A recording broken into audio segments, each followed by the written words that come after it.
এই এরপরের যে example response to periodic loading এর এই এক্সাম্পল পর্যন্ত মনে হয় সলিউশন করছিলাম। এটা লাস্ট ফ্রাইডে করছিলাম। তার আগের অনলাইন ক্লাসে আমরা যে এই এক্সাম্পল যেটা অর্থাৎ এই দুইটা ম্যাথ আপনাদের সলিউশন করানো হয়েছিল। এই রেসপন্স টু পিরিয়ডিক লোডিং থেকে আরেকটা ম্যাথ আছে, সেটা হলো একটু বিশাল বড় টাইপের ম্যাথ। সো এটা আসলে পরীক্ষার জন্য একদমই আসার মতো না। একটা ম্যাথ করতে দেখা যাচ্ছে 40 থেকে 50 মিনিট টাইম লেগে যায়। তো এটা পরীক্ষায় আসবে না। এটা আমি পুরোটা ইন ডিটেইলস সলিউশনও করতেছি না। এটা জাস্ট আমি প্রসিডিউরটা বলে দিতেছি। হুবহু বাকি যে দুইটা প্রবলেম সলভ করাইছি হুবহু সেম, একই প্রসেসেস, একই রকম সবকিছু। শুধুমাত্র সমস্যা হলো আগের দুইটা লোডের সাথে যদি এই লোডটার আমি ডিফারেন্সিয়েট করি, আমি সাপোজ এই ২ নাম্বারের যে প্রবলেমটা ছিল সেটার সাথে যদি আমি ডিফারেন্সিয়েট করি, এটার সাথে যদি ডিফারেন্সিয়েট করি, এখানে আমাদের যে লোডিং প্যাটার্নটা ছিল এই যে 0 থেকে টিপি/2 অর্থাৎ 0 থেকে টিপি/2 এই পর্যন্ত যে লোডটা ছিল সেটার ভ্যালু হচ্ছে পি নট, আর তারপরে অর্ধেক যে টাইমটা ছিল সেটা হচ্ছে 0। এর পরের যে এক্সাম্পলটা করছি সেখানে শুধু এখানে ছিল -P0/2 অর্থাৎ এখানে লোডের সাথে এক্সট্রা অন্য কোনো ধরনের কোনো ফাংশন ছিল না, শুধুমাত্র লোডের ডাইরেক্ট একটা ভ্যালু ছিল পি নট অথবা P0/2 ডিফিনিট একটা ভ্যালু ছিল। কিন্তু এখানে যে প্রবলেমটা আছে এই প্রবলেমটার ক্ষেত্রে এখানে যে লোডটা আছে প্রথমে T/2 অর্ধেক টাইম পর্যন্ত যে লোডটা আছে এই লোডটার ভ্যালু হচ্ছে P naught sine 2π/t into T, 2π/tp into T. অর্থাৎ এখানে এই লোডের সাথে একটা এখানে ত্রিকোণমিতিক অনুপাত আছে বা একটা সাইন ফাংশন আছে। এই সাইন ফাংশন থাকার কারণে আমরা যখন ইন্টিগ্রেশন করি, আমরা যখন এ নট এর ভ্যালু বের করি, এ নট এর ভ্যালু বের করার সময় আমাদের ফর্মুলাটা ছিল এরকম, A naught equal to 1/tp into 0 to T P naught অর্থাৎ পিটি ইন্টু ডেল টি। এই ক্ষেত্রে যেহেতু এই পি নট বা সরি এই ফোর্সের সাথে পিটি ফোর্সের সাথে প্রথম অর্ধেক টাইমে এই সাইন অনুপাত আছে, সাইন অনুপাত থাকার কারণে এখানে জাস্ট আমাদের এই ইন্টিগ্রেশনটা একটু লেন্দি হয়ে যায়। তাছাড়া প্রসেস একদম আগে যা করছি হুবহু সেম, প্রসেসেও কোনো রকম কোনো সেন্স নাই। ফর্মুলাতে জাস্ট এখানে যেহেতু এ নট এর ফর্মুলাটা ছিল এরকম যে পি 1/টিপি 0 to T PT into del T. So এখানে পিটি এর ভ্যালুটা অর্ধেক টাইম পর্যন্ত পি নট সাইন 2π/টিপি ইন্টু টি সেটাই বসানো হয়েছে, আর পরের অর্ধেক টাইমে যেহেতু জিরো তাই প্লাস কিছুই না, প্লাস জিরো। এইটুকু ক্যালকুলেশন নিয়ে কোনো অসুবিধা নাই, যেহেতু এখানে শুধুমাত্র একটা সাইন অনুপাত, এটাতে কোনো অসুবিধা হয় না। মেনলি ঝামেলাটা বাধে এখানে, ঝামেলাটা এখানে কি বাধে, an যখন বের করবো an এর ফর্মুলা হলো 2/tp 0 to T P naught cos omega T. এটা হচ্ছে an এর ফর্মুলা। এখানে পি নট এর জায়গায় কি পি নট এর সাথে এক্সট্রা বা সাইন 2π/tp ইন্টু টি এই অংশটুকু যুক্ত আছে। এই অংশটুকু যুক্ত থাকার কারণে কি হয়, আগে যখন আমরা ইন্টিগ্রেশন করতাম এই এরপরে প্রবলেমে অর্থাৎ এটাতে যখন আমরা ইন্টিগ্রেশন করছি, যখন an বের করতেছি, শুধুমাত্র একটা ত্রিকোণমিতিক অনুপাত, শুধু cos অনুপাত ছিল, শুধু cos অনুপাতটাকে আমরা সাইন অনুপাতে মানে ইন্টিগ্রেশন করার পরে cosটাকে সাইনে পরিণত হতো, বাকি জাস্ট আমরা লিমিট বসাই ক্যালকুলেশন করে শেষ করে দিতাম। তো এইখানে যেহেতু প্রত্যেকটা ইন্টিগ্রেশনে দুইটা করে সাইন অনুপাত থাকতেছে, যেমন এখানে একটা সাইন থাকতেছে, সরি দুইটা করে ত্রিকোণমিতিক অনুপাত থাকতেছে, এখানে একটা সাইন অনুপাত আছে, এখানে একটা cos অনুপাত আছে। এখন সরি cos সাইন ফাংশন আছে, একটা cos ফাংশন আছে। এখন এটাকে যখন ইন্টিগ্রেশন করা হবে তখন কি হবে, তখন এই সাইন এবং cos দুইটারই ইন্টিগ্রেশন করতে হবে। এখানে মেইনলি এই দুইটা পার্ট অর্থাৎ ইন্টিগ্রেশনের ইউভি যে ফর্মুলা, প্রথম অংশটাকে ইউ পরের অংশটাকে ভি, ইউভি ফর্মুলাটা অ্যাপ্লাই করতে হয়। অর্থাৎ প্রথমে ইন্টিগ্রেশন করার সময় ইউ অংশ যেটা ইউ অংশটাকে স্থির রেখে বি অংশটার ইন্টিগ্রেশন করতে হয়, আবার বি অংশটাকে স্থির রেখে ইউ অংশটার ইন্টিগ্রেশন করতে হয়। শুধুমাত্র এইখানটা এই প্রবলেমের কারণে এই ম্যাথগুলো আসলে অনেক লেন্দি হয়ে যায়, ক্যালকুলেশনটা অনেক বেশি লেন্দি হয়ে যায়। এই জন্য যেটা বলতেছি এটা পরীক্ষার জন্য ইম্পর্টেন্ট না, এটা জাস্ট বাসায় প্র্যাকটিস করতে পারেন। প্রসেস একদম আগে যা করছি হুবহু সেম, শুধুমাত্র চেঞ্জ হলো এখানে ইন্টিগ্রেশনটা লেন্দি হয়ে যাবে। ইন্টিগ্রেশনটা জাস্ট দুইটা ত্রিকোণমিতিক ফাংশন থাকার কারণে এখানে ইন্টিগ্রেশনটা অনেক বেশি লেন্দি হয়ে যাবে। তাছাড়া প্রসেসে বা ফর্মুলাতে কোনো ধরনের কোনো চেঞ্জ নাই। সেম আগের মতো an বের করার পরে এই n এর ভ্যালু 1 2 3 এগুলো বসাই ভ্যালু বের করতে হবে। এরপরে bn বের করতে হবে, bn এর ক্ষেত্রেও সেম, bn এর ক্ষেত্রেও এখানে দুইটা ত্রিকোণমিতিক ফাংশন চলে আসবে। সো দুইটা ত্রিকোণমিতিক ফাংশন চলে আসার কারণে এই ক্ষেত্রেও জাস্ট আমাদের ইন্টিগ্রেশন যেটা ইন্টিগ্রেশনটা লেন্দি হয়ে যাবে, লেন্দি হয়ে আর কি ক্যালকুলেশনটা একটু কমপ্লেক্স হয়। তাছাড়া প্রসিডিওর আগের মতো যা ছিল একদম হুবহু সেম। এই প্রবলেমটা আমি পরীক্ষার জন্য দিব না, এই প্রবলেমটা আমি আগেও বলছি এটা পরীক্ষার জন্য থাকবে না, এটা সলভ করতে অনেক বেশি টাইম প্রয়োজন, এটা আপনারা এমনিতে বাসায় সলভ করতে পারেন। আমরা এর পরবর্তী যে topic response to periodic loading এর পরবর্তী যে টপিক আমরা সেই টপিকে চলে যাব।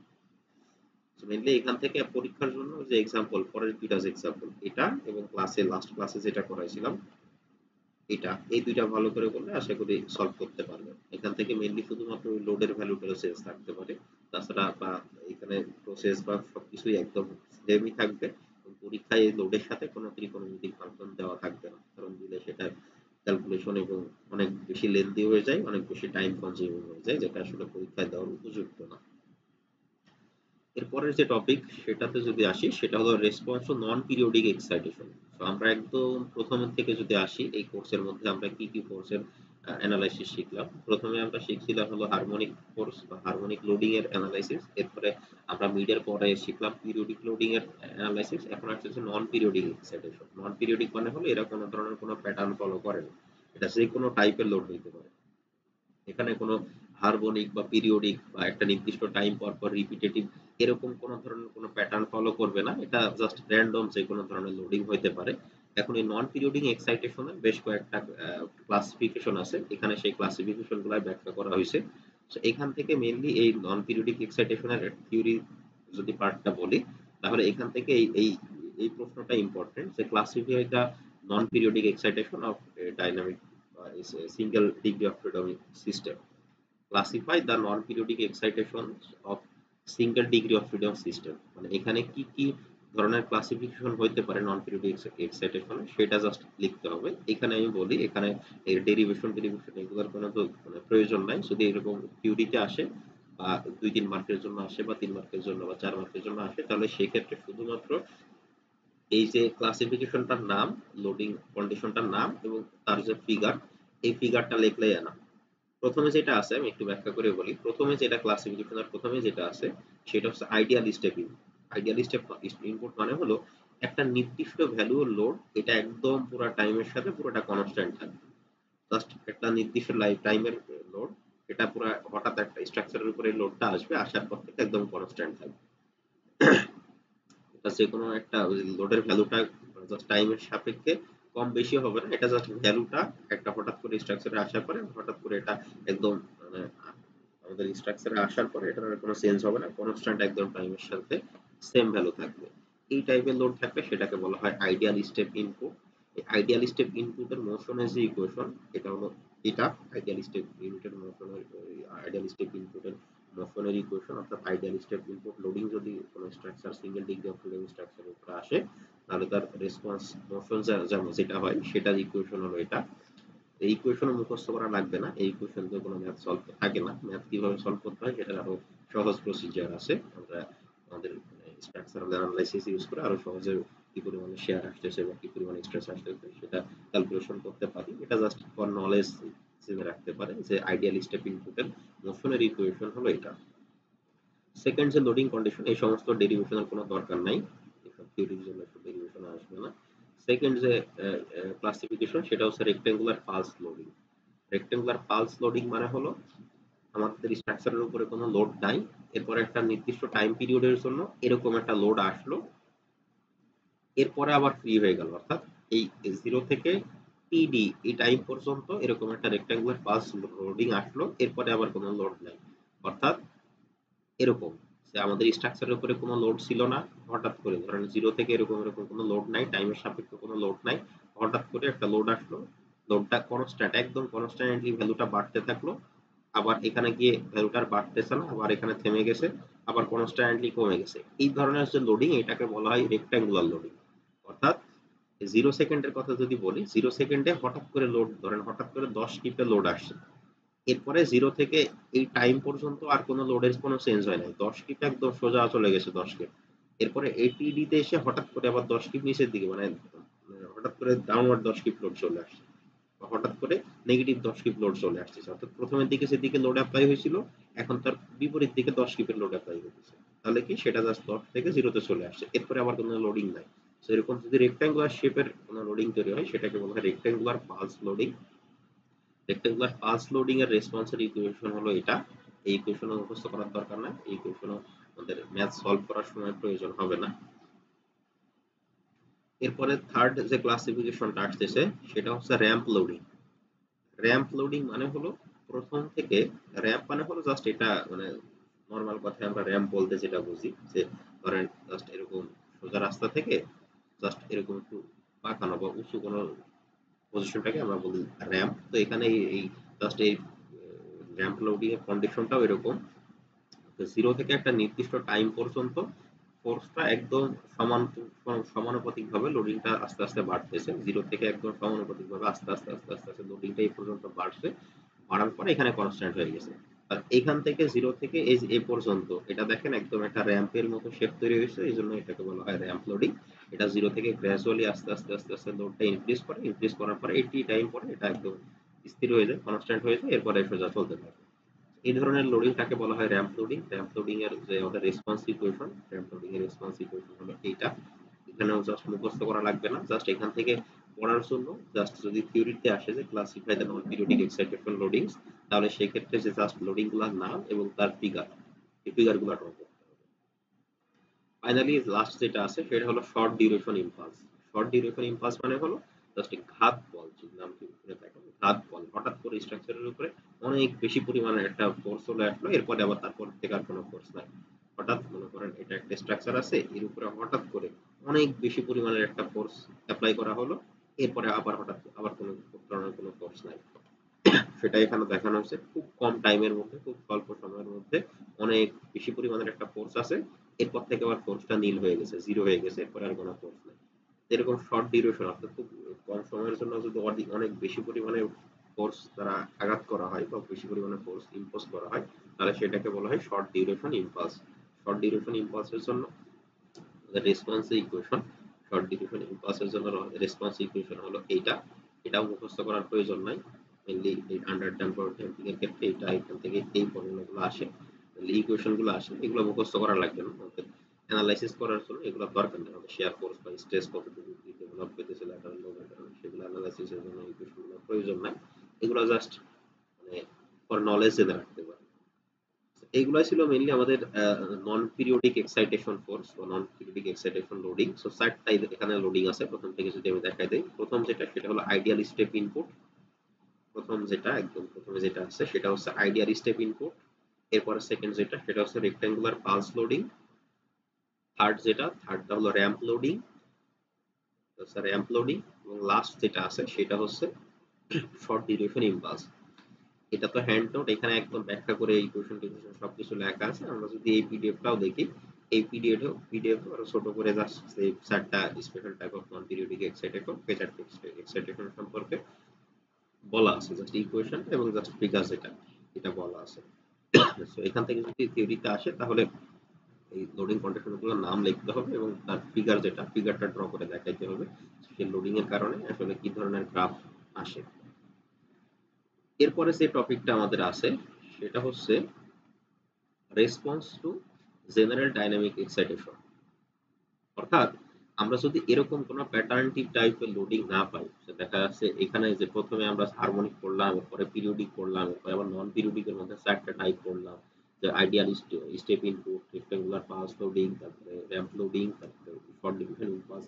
এইগুলার বাইরেও যদি আমরা যে কোনো জেনারেল একটা এক্সাইটেশন ফোর্স পাই বা এক্সাইটেশন লোডিং পাই, তাহলে সেই ক্ষেত্রে আমরা অ্যানালাইসিসটা কি করব, কিভাবে করব, সেটাই এখানে দেখানো হয়েছে। মেইনলি এই যে আমরা এর আগে যে চারটা লোডিং করলাম সেটার জন্য কোনো মানে ম্যাথমেটিক্যাল সলিউশন দেখানো নাই, কারণ হলো একবারে এখানে যে প্রবলেমটা দেখানো হবে সেটার মাধ্যমে বাকি ওই আগে যে চারটা র‍্যাম্প লোডিং বা যে লোডিংই বলি না কেন সেগুলোর অ্যানালাইসিসও সেম এই মেথডেই করা হয়, এই পদ্ধতিতে করা হয়, যেখানে আমাদের ওই ফর্মুলাগুলো মুখস্থ করার কোনো দরকার নাই। আমরা জাস্ট আমাদের নরমাল স্ট্রাকচারাল অ্যানালাইসিসের যে থিওরি বা স্ট্রাকচারাল অ্যানালাইসিসের যে কনসেপ্ট সেখান থেকে আমরা মেইনলি অ্যানালাইসিসটা করতে পারি। সেটা কেমন, আমরা এখান থেকে এই সব ফর্মুলারও দরকার নাই, সব ফর্মুলা মেইনলি ওই যে চারটি টাইপের লোডিং থেকে আসতেছে, এগুলো আমাদের ম্যাথ সলিউশন করার জন্য দরকার নাই। আমাদের জাস্ট স্ট্রাকচারাল অ্যানালাইসিসের যে কনসেপ্ট, কিভাবে আমরা মোমেন্ট বের করি, কিভাবে শেয়ার ফোর্স বের করি, স্ট্রেস বের করি, সেই কনসেপ্ট দিয়ে আমরা সলিউশন করতে পারি। সো এটা একটু ভালো করে খেয়াল করেন, ইম্পর্টেন্ট একটা প্রবলেম। সেটা হলো the single bay frame shown in figure is discretized as having a rigid beam with flexible column. এখানে একটা ফিগার সিঙ্গেল বে কলাম অর্থাৎ একতলা একটা কলাম বা একটা ফ্রেম দেখানো হয়েছে। এখানে বলা আছে এখানে যে বিমটা ইউজ করা হয়েছে এখানে এই বিমটা হলো একটা রিজিড বিম, আর কলাম যেগুলো কলামটা হলো ফ্লেক্সিবল কলাম। এখানে যেটা বলা আছে having rigid beam with flexible columns, it is loaded by a step pulse, মানে এখানে স্টেপ পালস লোডিং দেওয়া হয়েছে, এই যে স্টেপ পালসের ফিগারও এখানে দেখানো হয়েছে, অর্থাৎ একদম প্রথম থেকে শুরু করে টাইম পর্যন্ত যতক্ষণ টাইম এটা থাকবে কনস্ট্যান্ট লোডিংটা যতক্ষণ থাকবে কনস্ট্যান্ট লোডিং থাকবে, ভ্যালুটা কখনোই চেঞ্জ হবে না। as shown having a force of 55 Q, তার মানে এখানে যে আইডিয়াল স্টেপ যে লোডটা দেওয়া হয়েছে এই লোডটার ভ্যালু হচ্ছে 55 কিউ, এই লোডটা পি নট যে ভ্যালুটা পি নট এর মানটা হলো 55 কিউ, এটা টাইমের সাথে চেঞ্জ হবে না, একদম কনস্ট্যান্ট থাকবে।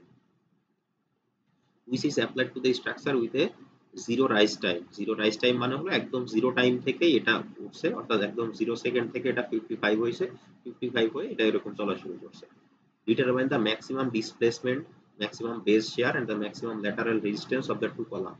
তার মানে এই কলামের এখন তিনটা জিনিস বের করতে বলতেছে, যে এই লোডটা আছে এখানে যে একটা ল্যাটারাল লোড দেওয়া হয়েছে, ডাইনামিক একটা ল্যাটারাল লোড দেওয়া হয়েছে, এই লোডের কারণে এই কলামটা কতটুকু ডিসপ্লেস হয়ে যাবে, এর বেজে কি পরিমাণে শেয়ার ডেভেলপ হবে, এবং এই ল্যাটারাল রেজিস্ট্যান্স কত, এই কলাম দুটা ল্যাটারালি টিকে থাকবে কিনা, মানে সে থাকবে নাকি ফেল করে যাবে, এই জিনিসগুলো আমাদের এখান থেকে বের করতে বলতেছে।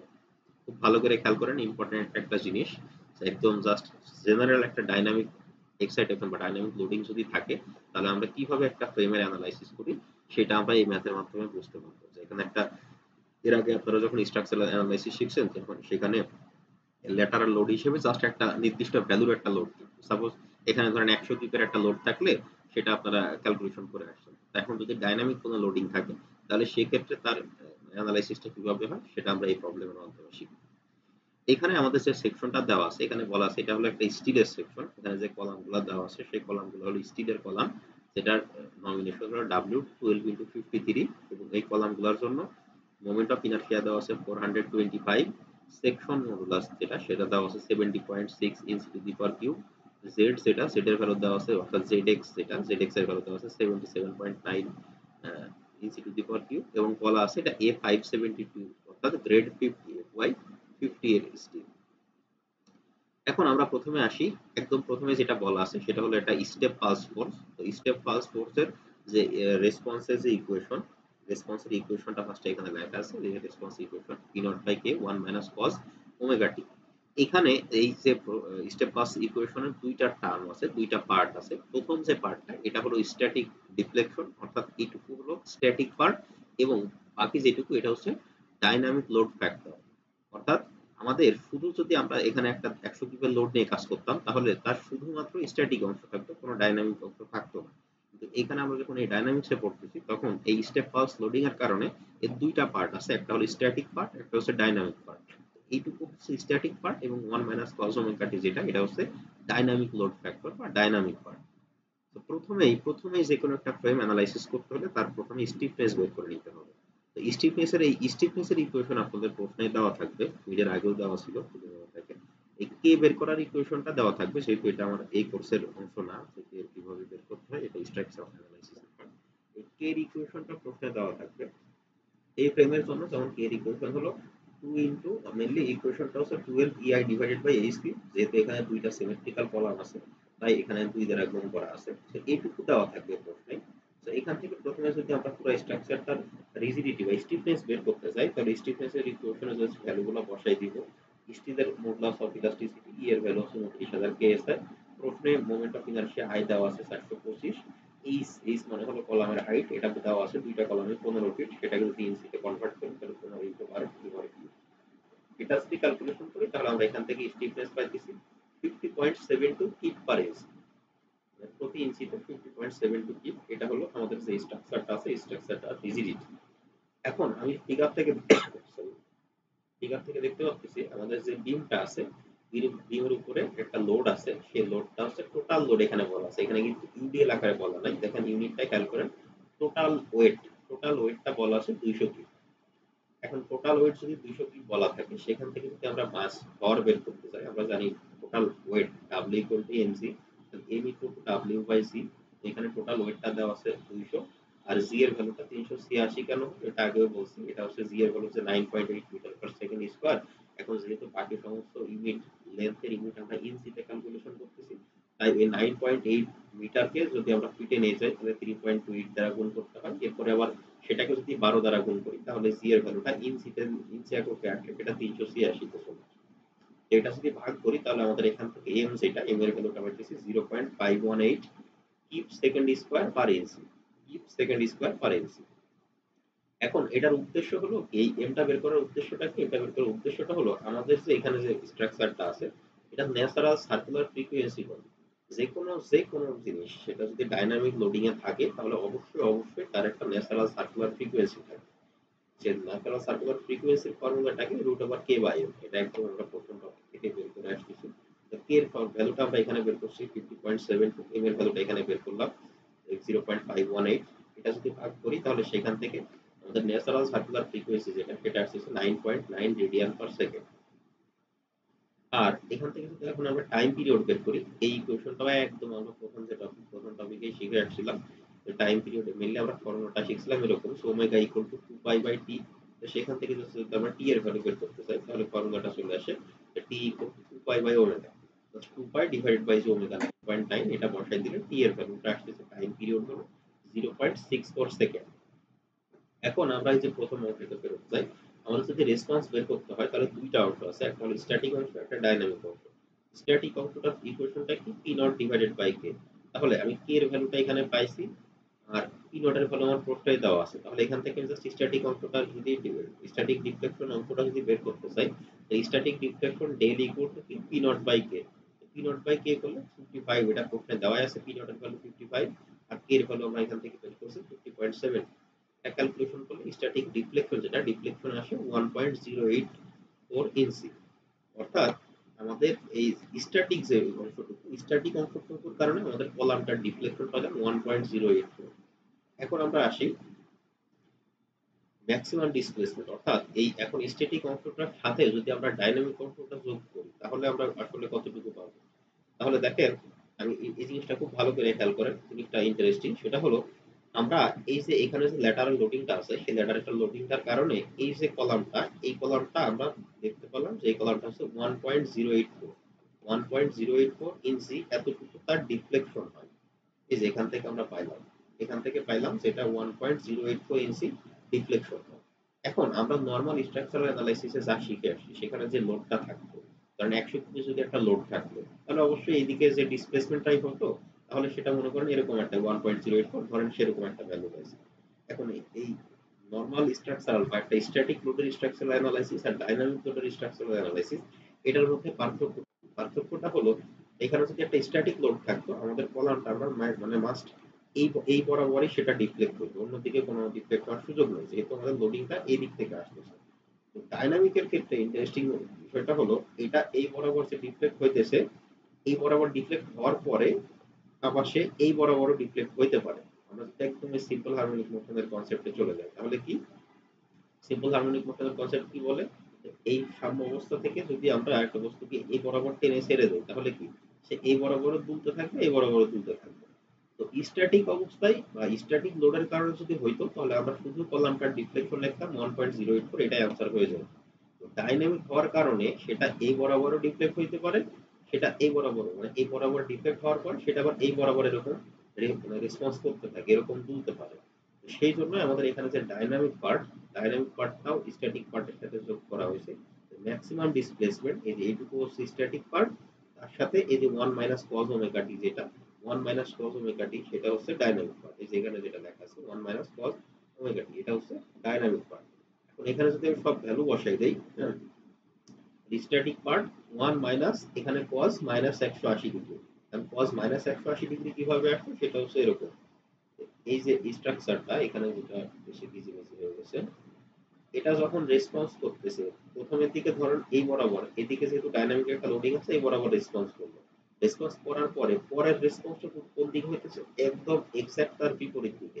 এটাকে যদি আমরা কত ডিগ্রি রেসপন্স হইতেছে, ধরেন প্রথমের দিকে এই বরাবর রেসপন্স হইতেছে, সেকেন্ড টাইম এই বরাবর তার এক্সাক্ট অপর দিকে রেসপন্স হইতেছে, তার মানে এই টোটাল এর মধ্যবর্তী অ্যাঙ্গেলটা কত, মধ্যবর্তী অ্যাঙ্গেলটা হলো 180 ডিগ্রি। জাস্ট প্রথমের দিকে রেসপন্সটা এরকম, তার পরবর্তী মোমেন্টে রেসপন্সটা তার বিপরীত দিকে, তাহলে তাদের মধ্যবর্তী অ্যাঙ্গেলটা হলো 180 ডিগ্রি। সেটা এখানে বসানো হয়েছে। যেহেতু একটা রেসপেক্টে আমরা যদি এই সাইডটাকে পজিটিভ ধরি, তাহলে এই সাইডে যে রেসপন্স সেটাকে যদি আমরা নেগেটিভ ধরি, এই জন্য এখানে -180। এইটুকু যদি ক্যালকুলেশন করি 1 মাইনাস কস -180, এইটুকুর ভ্যালু হচ্ছে -1, -1 আর এখানে 1, তাহলে মাইনাস মাইনাসে +1, তাহলে এই +1 মানে কত? 1 + 1 হচ্ছে 2, সেই 2টাই সামনে চলে আসছে। এই 2টা সামনে চলে আসার কারণে আমাদের ম্যাক্সিমাম ডিসপ্লেসমেন্ট আসছে এই 1.084 ইনটু 2 অর্থাৎ 2.17 ইঞ্চি। অর্থাৎ এই ডাইনামিক লোডিং এর কারণে স্ট্যাটিক লোডিং এ যতটুকু আসলো তার ডাবল পরিমাণ ডিসপ্লেসমেন্ট আসলো। এইদিকে 1.084 ইঞ্চি, সেম এদিকে 1.084 ইঞ্চি, তাহলে টোটাল ডিসপ্লেসমেন্ট হলো একদম এখান থেকে শুরু করে এই পর্যন্ত 2.17 ইঞ্চি। এখান থেকে আমরা টোটাল তার ম্যাক্সিমাম ডিসপ্লেসমেন্ট কত সেটা পাবো। আমাদের আরেকটা সেকেন্ড যে জিনিসটা বের করতে বলতেছে প্রশ্নে, সেটা হচ্ছে বেস শেয়ার। বেস শেয়ারের ফর্মুলা হলো এটা, জাস্ট ফর্মুলাটা মনে রাখবেন। বেস শেয়ারের ফর্মুলা হলো K ইনটু A। অর্থাৎ K ইনটু A, A মানে হলো অ্যামপ্লিটিউড, বাট এখানে ডি দ্বারা প্রকাশ করা হয়েছে। অ্যামপ্লিটিউড বা ডিসপ্লেসমেন্ট একই জিনিস। আমি যদি এই ফিগারটাতে দেখাই, অ্যামপ্লিটিউড মানে হলো জাস্ট এখান থেকে এই পর্যন্ত তাদের ডিসটেন্স কতটুকু জায়গা সে বিস্তার করতেছে। বা এখানে যদি K ইনটু এর বদলে K ইনটু D লিখি তাও কোনো অসুবিধা নেই। ফার্স্ট কথা, স্টিফনেস আর ডিসপ্লেসমেন্ট দুইটা গুণ করলে আমরা ম্যাক্সিমাম বেস শেয়ার পাবো। এখানে স্টিফনেস আমরা ওই যে প্রথমেই বের করে আসছি 50.72, আর তার সাথে এখানে ডিসপ্লেসমেন্ট পাইলাম 2.17, দুইটা গুণ করলে আমাদের ম্যাক্সিমাম বেস শেয়ার। অর্থাৎ এই যে কলামটার বেজে এক্সট্রা এই ল্যাটারাল লোড ডাইনামিক লোডের কারণে এক্সট্রা এই বেজে 110 কিপের শেয়ার ফোর্স আসবে এই ডাইনামিক লোডিং এর কারণে। থার্ড যে অংশটুকু সেটা আমাদের বলতেছে এই যে কলাম আছে সেই কলামটা ল্যাটারাল রেজিস্ট্যান্স, সেই কলামটা এই এত পরিমাণ লোড নিতে পারবে কিনা বা ফেল করে যাবে কিনা সেটা আমাদের চেক দিতে হবে। তো সেটা চেক দেওয়ার জন্য কি করতে হবে? প্রথমে যে কলামটা আমাদের দেওয়া আছে সেই কলামটার মোমেন্ট ক্যাপাসিটি, অর্থাৎ কলামটা কি পরিমাণ মোমেন্ট নিতে পারে সেটা বের করতে হবে। সেটা যদি স্টিলের স্ট্রাকচার আমি পড়াইছিলাম যদি মনে থাকে, তাহলে কলামের plastic moment capacity MP equal to F Y into Z X. F Y এর ভ্যালুটা এখানে A572 বা A36 গ্রেডের স্টিল। A36 গ্রেডের স্টিল হওয়ার কারণে 36, আর জেড এক্স এর ভ্যালু প্রথমে দেওয়া আছে 77.9। দুইটা গুণ করলে আমাদের কলামটার মোমেন্ট ক্যাপাসিটি পাইতেছি 2804 কিপিএনসি। অর্থাৎ আমাদের কলামটা এই পরিমাণ মোমেন্ট সে নিতে পারবে।